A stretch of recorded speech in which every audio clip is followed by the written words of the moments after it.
Liepos 15-ąją minime Lietuvos istorijai ypač svarbią datą – Žalgirio mūšio jubiliejų.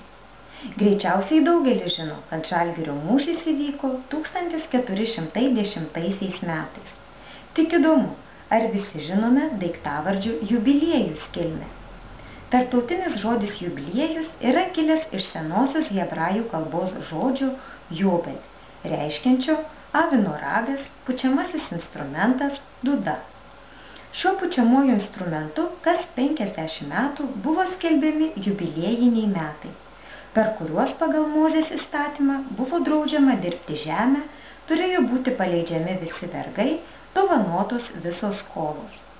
Šis instrumentas taip pat buvo siejamas ir su linksmybėmis.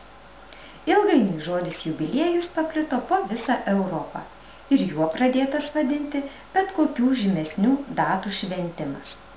Tad nepamirškime paminėti Lietuvos istorijai svarbių jubiliejų, tokių kaip Žalgirio mūšio metinės. Juk kiekvienam smagu prisiminti tai, kuo verta didžiuotis.